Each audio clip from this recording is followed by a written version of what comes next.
That's ಗಣಿತ ಚಾನೆಲ್ಗೆ ಸ್ವಾಗತ. ದಯವಿಟ್ಟು ಲೈಕ್ ಮಾಡಿ, ಶೇರ್ ಮಾಡಿ ಹಾಗೂ ಸಬ್ಸ್ಕ್ರೈಬ್ ಮಾಡಿ. ಈಗ ಡೇಟಾ ಹ್ಯಾಂಡ್ಲಿಂಗ್ ಚಾಪ್ಟರ್ ಮಾಡಿ. ಈಗ ನಿಮಗೆ ಡೇಟಾ ಹ್ಯಾಂಡ್ಲಿಂಗ್ ಚಾಪ್ಟರಲ್ಲಿ ಸ್ಟಾರ್ಟಿಂಗ್ ಒಂದು ಕಾನ್ಸೆಪ್ಟ್ ಇದೆ, ಟ್ಯಾಲಿ ಅಂತ. ನಿಮಗಿದು ಆಗಲೇ ಗೊತ್ತಿರ್ಬೋದು. ಯೂಶ್ವಲಿ ನಾವು ಆಟ ಆಡಬೇಕಾದ್ರೆ ಇದನ್ನು ಯೂಸ್ ಮಾಡ್ತೀವಿ. ಇವಾಗ ಉದಾಹರಣೆಗೆ 10 ಪಾಯಿಂಟ್ಸ್ ಬಂದಿದೆ ಒಬ್ಬರಿಗೆ ಅಂತ ಇಟ್ಕೊಳ್ಳಿ. ಆವಾಗ ನಾವು 1 2 3 4 5 6 7 8 9 10 ಅಂತ ಹಾಕೋದ್ ಬದಲು 1 2 3 4 5 ಅಂತ ಈ ರೀತಿ ಹಾಕ್ತೀವಿ. ಆವಾಗ 10 ಪಾಯಿಂಟ್ಸ್ ನಾವು ಹೇಗೆ ರೆಪ್ರೆಸೆಂಟ್ ಮಾಡ್ತೀವಿ? 1 2 3 4 5 1 2 3 4 5 ಈ ರೀತಿ ಹಾಕಿದಾಗ ನಮಗೆ ಕ್ಯಾಲ್ಕುಲೇಷನ್ ಈಸಿ ಆಗುತ್ತೆ. ಒಂದು ವೇಳೆ ನಾನು ಈ ಥರ ಬರೆದಿದ್ದೀನಿ, ಯಾರ್ದೋ ಪಾಯಿಂಟ್ ಈ ಥರ ಇದೆ ಅಂತ ಇಟ್ಕೊಳ್ಳಿ. ಆವಾಗ ನಿಮ್ಗೆ ಈಸಿಯಾಗಿ ಕ್ಯಾಲ್ಕುಲೇಟ್ ಮಾಡಿಬಿಡ್ಬೋದು. ಇದಿಷ್ಟು ಒಂದು 5, ಇದಿಷ್ಟು ಒಂದು 5, ಇಲ್ಲಿ ಒಂದು 3 ಇದೆ, ಒಟ್ಟು 13 ಆಯಿತು ಅಂತ. ಅದೇ ನೀವು ಈ ರೀತಿ 1 2 3 4 5 6 7 8 9 10 ಈ ರೀತಿ ಹಾಕ್ಕೊಂಡೋದ್ರೆ ನಿಮಗೆ ಕಷ್ಟ ಆಗುತ್ತೆ. ಅದಕ್ಕೆ ನಾವು ಇದನ್ನು ಟ್ಯಾಲಿ ಅಂತ ಹೇಳ್ತೀವಿ. ಇಲ್ಲಿ ನೋಡಿ, 5 ಇದೆ ಅಂದರೆ ಈ ರೀತಿ ಟ್ಯಾಲಿ ಹಾಕಿದ್ದಾರೆ. 6 ಇದೆ ಅಂದರೆ ಒಂದು ಟ್ಯಾಲಿ 5, ಆಮೇಲೆ 1 ಈ ರೀತಿ ಇದ್ದಾಗ ನಮಗೆ ಕೌಂಟ್ ಮಾಡೋಕ್ಕೆ ಈಸಿ ಆಗುತ್ತೆ. ಈಗ ಈ ಪಿಕ್ಚರ್ನ ನೋಡಿ ನೀವೇ ಟ್ಯಾಲಿ ಬರೀರಿ, ಆಮೇಲೆ ಅದು ಕರೆಕ್ಟಾ ತಪ್ಪಾ ಅಂತ ಇಲ್ಲಿ ನೋಡಿಕೊಂಡು ತಿಳ್ಕೊಳ್ಳಿ. ಇವಾಗ ಇಲ್ಲಿ ನೋಡಿ, ಇಲ್ಲೂ ಅಷ್ಟೇ, ಇಲ್ಲೂ ಅದೇ ಟ್ಯಾಲಿ. ಒಂದು ವೇಳೆ 15 ಈ ಥರ ಜಾಸ್ತಿ ಇದ್ದಾಗ ನಮ್ಗೆ ಈ ಥರ ನೋಡಿದ್ರೆ ಗೊತ್ತಾಗ್ಬಿಡುತ್ತೆ, ಇದು 5 ಇದು 5 ಇದು 5 ಒಟ್ಟು 15 ಇದೆ ಅಂತ ಈಸಿಯಾಗಿ ಗೊತ್ತಾಗುತ್ತೆ. ಅದೇ ರೀತಿ ಇನ್ನೊಂದು ಥರನೂ ನಾವು ಮಾಡ್ಬೋದು. ಈ ರೀತಿ ಲೈನ್ಸ್ ಹಾಕೋದ್ ಬದಲು ನಾನು ಈ ರೀತಿ ಒಂದು ಮ್ಯಾನ್ ಫಿಗರ್ ಹಾಕ್ತೀನಿ. ಒಂದು ಮ್ಯಾನ್ ಅಂದರೆ 5 ಜನ ಆಯಿತು ಅಂತ. ಈ ರೀತಿ ನಾನು 3 ಮ್ಯಾನ್ ಇದೆ. 1 ಮ್ಯಾನ್ ಅಂದರೆ ಎಷ್ಟು ಜನ ಹೇಳಿ? 5 ಜನ. ಅದಕ್ಕೆ 1 ಮ್ಯಾನ್ಗೆ 5 ಜನ, ಈ ಮ್ಯಾನ್ಗೆ 5 ಜನ, ಈ ಮ್ಯಾನ್ಗೆ 5 ಜನ ಸೇರಿಸಿದ್ರೆ ಒಟ್ಟು 5 5 5 15 ಆಯಿತು. ಈ ರೀತಿ ಟ್ಯಾಲಿ ಹಾಕೋದ್ ಬದಲು ನಾನು ಹೀಗೆ ಒಂದು ಫಿಗರ್ ಇಟ್ಕೋಬೋದು. ಆ ಫಿಗರ್ಗೆ ಅವ್ರು ನಿಮಗೆ ಲೆಕ್ಕ ಕೊಟ್ಟಿದ್ದಾರೆ, 1 ಫಿಗರ್ ಅಂದರೆ ಎಷ್ಟು ಸ್ಟೂಡೆಂಟ್ಸ್ ಅಂತ. ಅದರ ಪ್ರಕಾರ ನಾವು ಬರಿಬೋದು. ಇವಾಗ ನೋಡಿ, ಇಲ್ಲೂ ಅಷ್ಟೇ ಫ್ರೂಟ್ದಿದ್ದಾವೆ.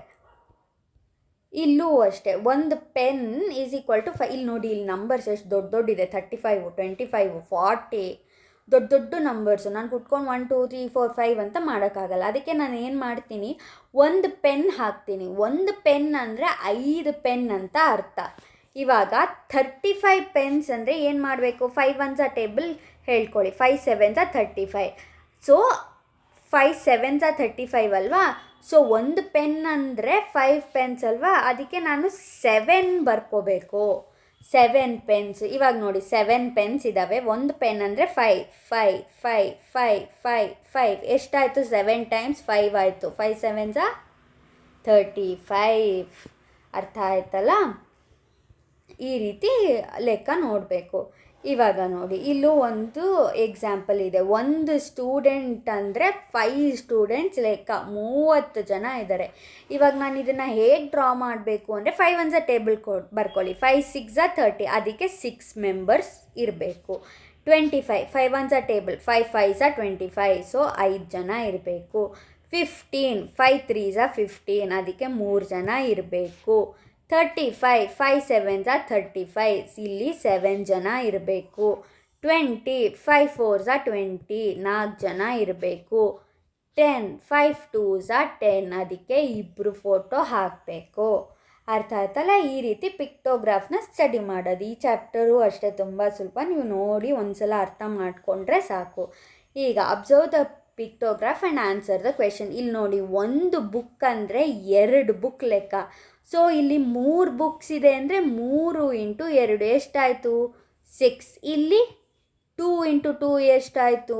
4. ಇಲ್ಲಿ 1 2 3 4 5 6 6 × 2 12 ಆಯಿತು. ಇಲ್ಲಿ 1 2 3 4. ನಾವು ಯಾಕೆ × 2 ಮಾಡ್ತಾ ಇದ್ದೀವಿ? ಯಾಕಂದರೆ ಅವರೇ ಹೇಳಿದ್ದಾರೆ, 1 ಬುಕ್ ಅಂದರೆ 2 ಬುಕ್ಸ್ ಅಂತ ಅರ್ಥ ಅಂತೆ. ಅದಕ್ಕೆ ನಾವು × 2 ಮಾಡ್ತಾ ಇದ್ದೀವಿ. × 2 ಮಾಡಿ ನಮಗೆ ಈ ವ್ಯಾಲ್ಯೂಸ್ ಬಂದಿದೆ. ಇವಾಗ ಕ್ವೆಶ್ಚನ್ಸ್ನ ಸಾಲ್ವ್ ಮಾಡೋಣ. ನಂಬರ್ ಆಫ್ ಸೈನ್ಸ್ ಬುಕ್ಸ್ ಎಷ್ಟು? 6.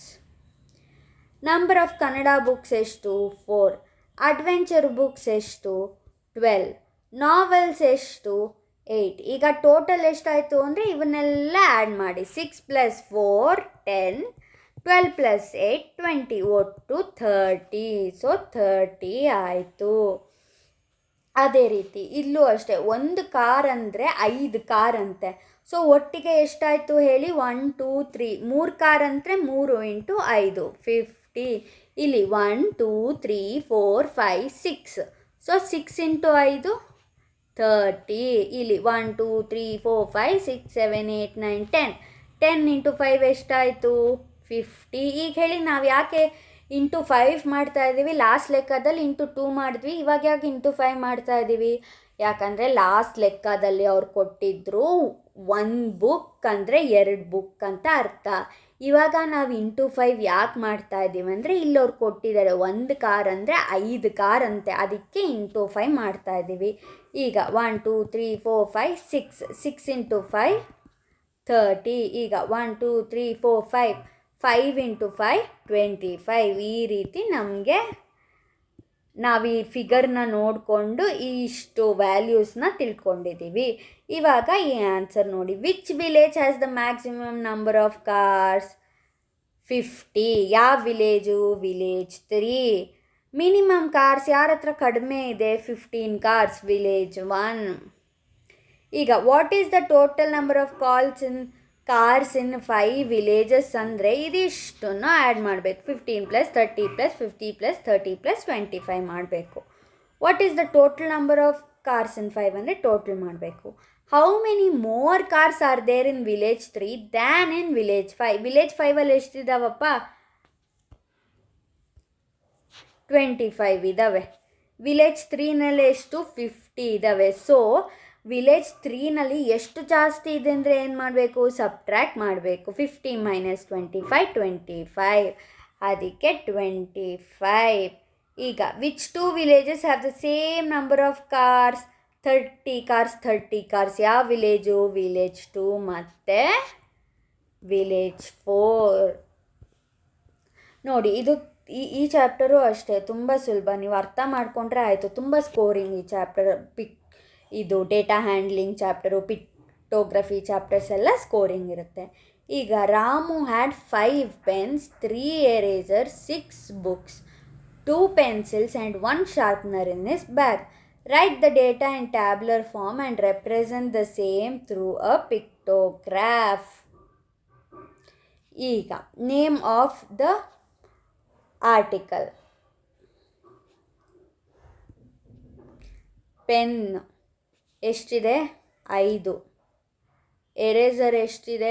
3. ಬುಕ್ಸ್ ಎಷ್ಟಿದೆ? 6. ಪೆನ್ಸಿಲ್ 2.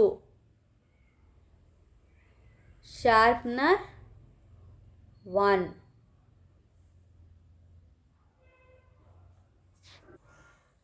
ಇವಾಗ ಪಿಕ್ಟೋಗ್ರಾಫ್ ಬರಿಬೇಕಂದ್ರೆ ನಿಮಗೆ ಯಾವ ರೀತಿ ಇಷ್ಟನೋ ಆ ರೀತಿ ಮಾಡ್ಕೋಬೋದು. ಬೇಕಿದ್ರೆ ನಾನು ಹೇಳ್ತೀನಿ ನೋಡಿ. ಪೆನ್ನಿಗೆ ಪಿಕ್ಟೋಗ್ರಾಫ್ ಮಾಡಬೇಕಾದ್ರೆ 1 ಪೆನ್ = 5 ಪೆನ್ಸ್ ಅಂತ ಹೇಳ್ತೀನಿ. ಒಟ್ಟು 5 ಪೆನ್ಸ್ ಇದ್ದಾವೆ, ಅದಕ್ಕೆ ಇಲ್ಲಿ ನಾನು 1 ಪೆನ್ ಬರಿತೀನಿ.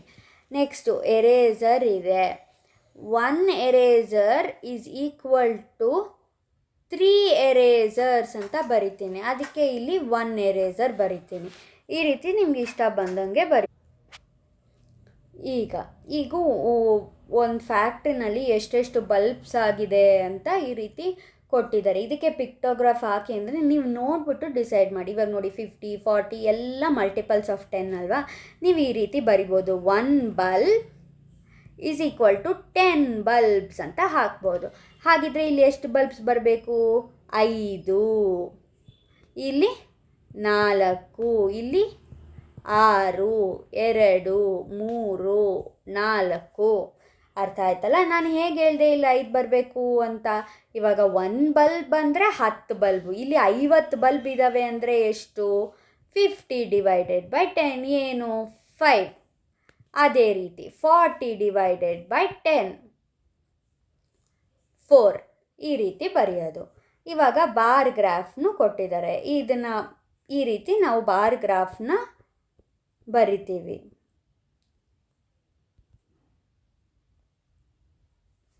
ಈಗ ನೋಡಿ, make a list of information and marks scored in each of them ಅಂದರೆ ಇಲ್ಲಿ ನೋಡಿ ಕನ್ನಡ, ಇಲ್ಲಿ ಓದಿ ಎಷ್ಟು 80. ನೆಕ್ಸ್ಟ್ ಮ್ಯಾಥಮ್ಯಾಟಿಕ್ಸ್ ಎಲ್ಲಿವರೆಗೂ ಇದೆ, ಇಲ್ಲಿವರೆಗೂ, ಸೊ 60. ನೆಕ್ಸ್ಟ್ ಸೈನ್ಸ್ ಇದೆ, ಎಲ್ಲಿವರೆಗೂ ಇದೆ ನೋಡಿ 70. ಇಂಗ್ಲಿಷ್ ಎಲ್ಲಿವರೆಗೂ ಇದೆ 50. ನೆಕ್ಸ್ಟ್ ಸೋಷಿಯಲ್ ಸೈನ್ಸ್ ಎಲ್ಲಿವರೆಗೂ ಇದೆ 60.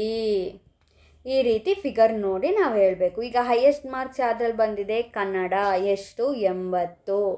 Name the subject in which he has scored list marks, ಯಾವುದು ಕಡಿಮೆ,